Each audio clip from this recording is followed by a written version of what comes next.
Please. என்னுடைய லிமிட்ல ஏழங்க ஏதோ வைத்த பழப்புக்காக கள்ளச்சாராயம் காய்ச்சி விக்கிறத நான் போனா போகுதுன்னு விட்டுருக்கேன். தெரியுமில்ல, பணக்காரன் காங்கேயன் ராகவன், ஆர்காட் பேபி, குன்னூர் மாத்தையா இவங்களுக்கு துணையா இருக்கிற கே குரூப்பும் சேர்ந்து ஏன் ரேஞ்சில வந்து கள்ளச்சாராயம் காய்ச்சினாங்கன்னா உங்க உதவியும் ஒத்தாசை இல்லாம ஒவ்வொருத்தன் தலையும் சாராய பணனை மிதக்கும். Mind it and no compromise. உங்களுக்குள்ள இந்த மாதிரி சண்டையெல்லாம் வரக்கூடாதுங்கிறதுக்காகத்தான் நான் இதை பத்தி பேச வந்தேன். என்ன உங்களுக்கு போன் வந்திருக்கு? ஹலோ, ஒரு நிமிஷம். பாத்ரூமுக்கு போயிருக்காரு, கொஞ்சம் லைன்ல இருங்க. யாரா போன்ல? சர்ச்சில் இருந்து பிஷப் பேசுறாரு. என்னவா? ஏதோ அவசரமா உங்ககிட்ட பேசணுமா? நீங்களே விட்டு என்ன ஏதுன்னு கேட்டுங்க. அதோ வந்துட்டாரு, கொடுக்குறேன். நான் எபினேஷன் பேசுறேன். சரி சரி, நான் அங்கேயே வந்து பேசிக்கிறேன்.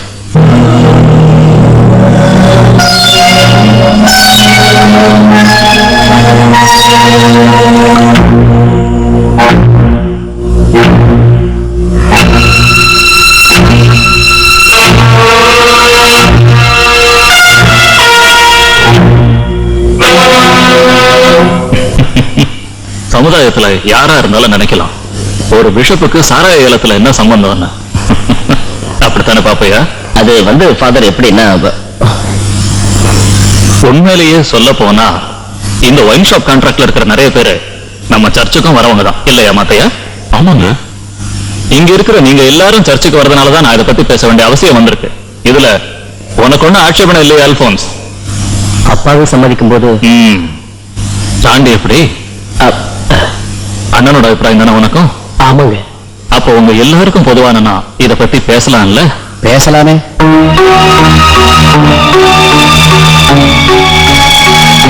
வேண்டாம், பிஷப் இருக்கிறாருங்கிறதுக்காக இல்ல, எப்பவுமே நான் குடிக்கிறது இல்ல. நீங்க சொல்லுங்க ஐயா. உங்களோட நன்மைக்காகத்தான் நான் சில விஷயங்களை சொல்றேன். சொல்லுங்க. ஒரு பக்கம் நீங்களும், இன்னொரு பக்கம் குன்னூர் மாத்தையா காங்கேயம் குரூப்பும் 10-15 வருஷமா போட்டி போட்டு இந்த ஒயின் ஷாப் வியாபாரத்தை பண்ணிட்டு ஒருத்தரை அடிச்சுக்கிறீங்க. இந்த மாதிரி போட்டியில எல்லாம் எப்பவும் நீங்க தான் ஜெயிச்சுக்கிட்டு வரீங்க. இவங்க எல்லாரும் உங்ககிட்ட தோத்துக்கிட்டு தான் இருக்காங்க. இந்த தடவை பிராந்தி கடை ஏலத்தை இவங்க தான் எடுக்கணும்னு உறுதியா இருக்காங்க. அதனால இந்த முறை நீங்க விட்டு கொடுக்கறதா நல்லது. நீங்க எவ்வளவு கட்டிங் வேணாலும் வாங்கிக்கங்க, ஏன்னா கொலை குத்துல முடிய கூடாது பாருங்க. அந்த மாதிரி உங்களுக்கு ஏதாவது நடந்துருச்சுன்னா தேவைப்பட்ட நாங்க அதையும் செய்ய தயங்க மாட்டோம். அவசரப்படாத. கேட்டீங்கல்ல, கொதிச்சு போயிருக்கிறாங்க பசங்க. 30-40 வருஷமா இந்த ஏரியாவில் ஒயின் ஷாப்பை ஏலத்தில் எடுத்து வேண்டிய அளவு சம்பாதிச்சிட்டீங்க. சம்பாதிச்சது போதும், இதோட நிறுத்திக்கிங்க. இவங்களுக்கும் ஒரு சந்தர்ப்பம் கொடுங்க. இந்த சமுதாயத்தை சேர்ந்தவங்க தான் இவன். பொட்டப்பிராரத்துல பிறந்த ரோசி, அதாவது இங்க நிக்கிற கோவை அல்போன்ஸ் பொண்டாட்டியோட அம்மா. என்னதான் நீங்க இந்த வேஷத்தை போட்டுக்கிட்டு இருந்தாலும் அவங்க இப்போ உங்க உடன் பிறந்த சகோதரிங்கிறவனா தானே? What nonsense. Look, நம்ம சமுதாயத்துல 2 குரூப்புக்குள்ள சண்டை வேணாம் தான் நான் உங்ககிட்ட பேசுறேன். But you terribly mistaken. இங்க பார், இந்த உடையோட தூய்மை உனக்கு என்னடா தெரியும்? கள்ளச்சாராயம் வித்து கிடைச்ச பணத்துல ஏழைகளுக்கு அன்னதானம் செஞ்சு நல்லவனா இதோ இவன மாதிரி ஒரு பாரம்பரியம் அந்தஸ்து இருக்கு, குடும்ப கௌரவம் இருக்கு, குறைஞ்சபட்சம் படிப்பறிவாவது இருக்கும். You are but too irreverent and outspoken. உண்மைதான் ஃபாதர், இந்த எபிரேசன் பள்ளிக்கூடம் போகாதவன் தான். எங்க அப்பா ஒரு மர வெட்டினவன் தான். கண்ணு முன்னாலே எங்க அம்மா கையை பிடிச்சி எடுத்த ஃபாரஸ்ட் ரேஞ்சர் சாகிப்ப ஒரே வெட்டில 2 துண்டா வெட்டிட்டு எங்க அப்பா ஜெயிலுக்கு போகும்போது எனக்கு 9 வயசு. தூக்கு தண்டனை முடிஞ்ச அவரோட பணத்தை ஏதோ இந்த கையால வாங்கின அன்னைக்கு எனக்கு 10வது பிறந்த நாள்.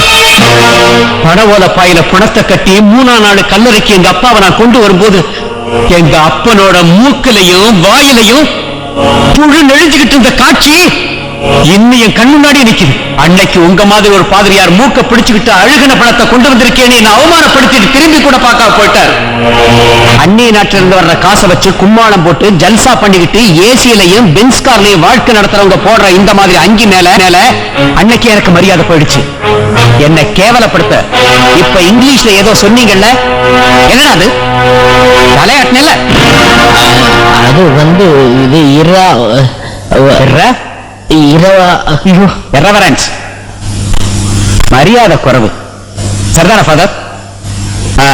அப்புறம் ஏழைங்களுக்கு சோறு போடுறேன்னு சொன்னீங்கல்ல, அதுக்கு காரணம் 11வது வயசுல எங்க அப்பாவை அடக்க செஞ்ச அதே கல்லறைக்கு பக்கத்துல எங்க அம்மாவை புதைச்சிட்டு பவானி ஆத்த கடந்து சத்தியமங்கலம் காட்டுக்குள்ள கள்ளச்சாராயம் காய்ச்ச தொடங்கின இந்த சாராய சக்கரவர்த்திக்கு அன்னைக்கு பணவெல்லமும் கடுக்காய் வாங்க பணம் கொடுத்தது உங்களை மாதிரி பணக்கார வர்க்கம் இல்ல.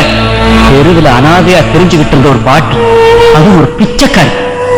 அவளோட நினைவாத்தான் எப்பவும் என் வீட்டுல தினமும் ஏழைகளுக்கு அன்னதானம் பண்றேன். இருங்க, நான் முடிக்கல, இன்னும் இருக்கு. குடும்ப பாரம்பரியம்.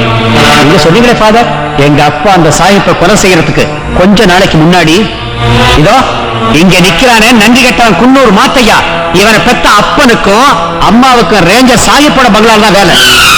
வேலைன்னா அவனை குளிப்பாட்டணும், ஒண்ணுக்கு போக வைக்கணும், அவனுக்கு முந்தாணி விரிக்கணும். அதுக்கப்புறம் அனாவசியமா பேசுறான். பேசாதடா. நல்லா கேட்டுங்க, கடவுள் விஷயத்திலே நான் அப்படித்தான், செய்யற தொழிலையும் அப்படித்தான். உங்க மரியாதையை நீங்க கெடுத்துக்க வேணாம். இத மனசுல வச்சுங்க ஃபாதர். ஐ அம் அவுட் ஸ்போக்கன். வர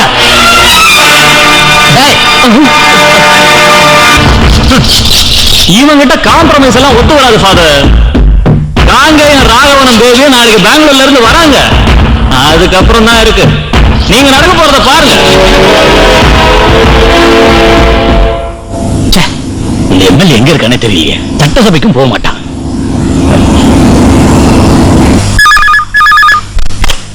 ஹலோ, எம்எல்ஏ இருக்கானடா? குடு. காங்கேயம் ராகவன் இருக்காரு, கூப்பிடுறேன். அழகத்தால யாரா? ராகவன். ஹலோ, எங்கிட்டு பேசுறீங்க? நாங்க ஆன் வேல இருந்து பேசுறோம். இல்ல ஃபிளைட் லேட். பெங்களூர் விஷயம் என்னாச்சு? பெங்களூர் டீலிங் எல்லாம் ஓகே, பிரச்சனை இங்கதான் இருக்கு. இல்ல பேபி கிட்ட பேசு. நான் தான் பேசுறேன். ஓ, வாய திறந்தாலே லட்சம் லட்சம் தானா? எவ்வளவு வேணும்? 5 அவ்வளவு வேணுமா? சரி, நீ எங்கே இரு, நானே வந்து தரேன்.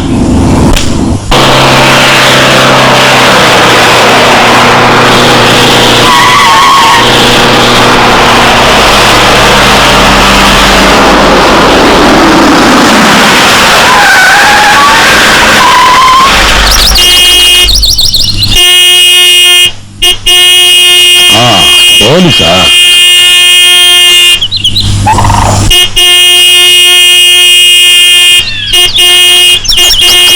வேண்டாம், அவன் எடுக்கட்டும்.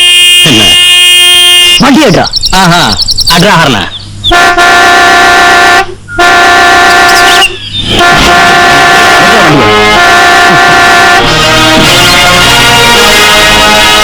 உன்கிட்ட தானே சொல்றேன். கிளாஸா இருக்கணும்.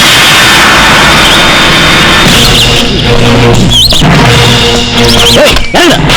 இறங்குடா. ஏய், என்ன செய்ய? Black out. இறங்குடா. ஏறாச்சு, ஏறா. ஏய், யாருன்னு தெரியாம வேலை காட்ட உன்னை தொலைச்சிருவேன். யாருன்னு தெரிஞ்சுக்கிறதுக்கு நீ என்ன பண்றியா?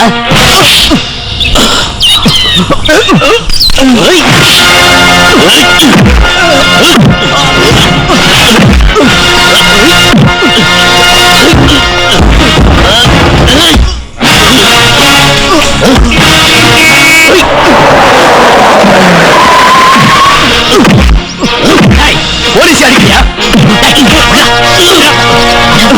நீங்க பேபி விடுங்க பேபி, விடுங்க பேபி. அடிச்சு தலையிடா. சார், இந்த ராஸ்கல் தலையிடு. சார், என்னையா என்ன வேடிக்கைங்க? போயா. என்ன நீங்க வாங்க பேபி, வாங்க. என்ன பேபி இதெல்லாம்? என்ன பிரச்சனை? என்ன ராகவன் சார் இது? சார், நான் வண்டி எடுக்க சொன்னா இந்த கையை விட்டு பேசாதா? சும்மாரியா? நீங்க பொறுமையா இருக்க. ராகவன் சார் மன்னிச்சுக்கங்க, புது ஆளு, அதான் ஆள் தெரியாம அதுக்கு நான் மன்னிப்பு கேட்டுக்கிறேன். நீங்க வண்டியில இருக்கு, வண்டியில இருக்கு. இவன் மூஞ்சுக்கெல்லாம் ஒரு தொப்பி வேறு. என்னையா வடிக்கங்க? போங்க எல்லாரும், போங்க. எல்லாரையும் தெரியும் அவமானப்படுத்தி. ஓ, ஜெயசிம்மா சொல்லுங்க. அவனுக்கு கொஞ்சம் கீதாபதேசம் பண்ணி கொடு, நாங்க யாருன்னு. அதை நான் பாத்துக்கிறேன். Okay, right. சாயந்தரம் கெஸ்ட் ஹவுஸ்க்கு வரேன். ஜீப்பை ரிவர்ஸ் அடியா.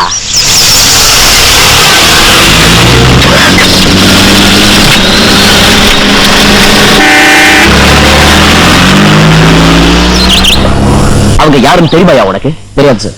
காங்கேய ராகவ, ஆற்காடு பேபி, இவங்க கீழே இன்னொருத்தருக்கா காங்கேய தம்பி, சாராய வியாபாரிக்கு கோடீஸ்வரங்க. யாரா இருந்தாங்க சார், டிபார்ட்மெண்ட்டுக்கு அவமானம், அதுவும் இந்த யூனிஃபார்ம்ல. யூனிஃபார்ம் ஒன்னாம் கிளாஸ்ல படிச்சிருக்கு இல்லையா? மாதா பிதா குரு தெய்வம் இந்த காலம் வாயா. சிகரெட் இருக்கா சார்? 2.5 சில்லற இருக்கிற பார்ட்டி தாயா நீ? சார் இங்க கிட்டே இருக்கட்டுமே சார். லைட் நல்ல லைட் இதா, இது என்கிட்ட இருக்கட்டுமே. இல்லைன்னா தீப்பெட்டிக்காக கண்டவங்க கிட்ட எல்லாம் பிச்சை எடுக்கணும். பார்த்தா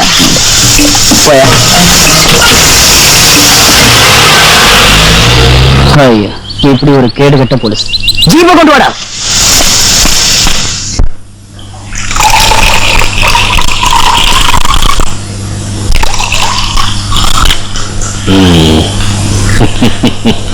அப்போ இந்த பிஷப் இல்ல, சாட்சாத் அந்த ரோம் போப்பாண்டவரே வந்து சொன்னாலும் கேட்க மாட்டான் இந்த எபினேசன். எபினேசன் என்ன அந்த அயோக்கியம் எவ்வளவு கேவலமா பேசுறான் தெரியுமா ராகவா? அதுவும் ஏன் பசங்க முன்னாடி. எல்லாத்தையும் மனசுல வச்சுக்க மாத்தியா, நேரம் பார்த்து தீர்த்துடலாம்.